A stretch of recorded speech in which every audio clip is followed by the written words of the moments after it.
মা বাবারে বৃদ্ধ বয়সে মা বাবার সেবা করা কঠিন। এটা যে একটু কঠিন, কষ্টকর, বিরক্তিকর। বউয়ে ফ্যান ফ্যান করে, মা বাপেও বউ যা ঝামেলা করে, যন্ত্রণা দেয়। তো এইটা তো কঠিনই, বিষয়টা তো একটু কঠিন। তো বিষয়টা কঠিন দেখে তো এত নেকি, নাইলে এত নেকির ঘোষণা কেন বললো? হ্যাঁ, এত মায়ের খেদমত করা বৃদ্ধকালে আপনার একটু কঠিন হবে দেখেই তো, এই কষ্টটা সহ্য করার জন্যই তো নবী সাল্লাল্লাহু আলাইহি সাল্লাম বলছে জান্নাতটাই তোর মায়ের পায়ের নিচে দিয়ে দিলাম। তো এটা একটু কঠিন দেখেই তো বিষয়টা যে একটু কঠিন হবে, এই জন্য পুরস্কারের ঘোষণাও তো দিছে কি বেশি বড় সড়ো ঘোষণা দিচ্ছেন। তাইলে আপনি এটা কি মামুলি মনে করছেন? আখেরাত অর্জন হবে, মায়ের খুশির উপরে জান্নাত পেয়ে যাবেন। জান্নাত কি মামুর বাড়ি? জান্নাত কি দুইটা রুম আর একটা বারিন্দা নাকি? তো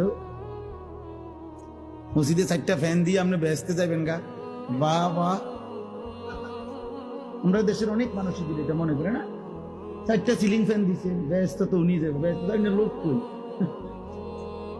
4টা ফ্যান দিয়ে আপনি বেহেশতে যাবেন গা?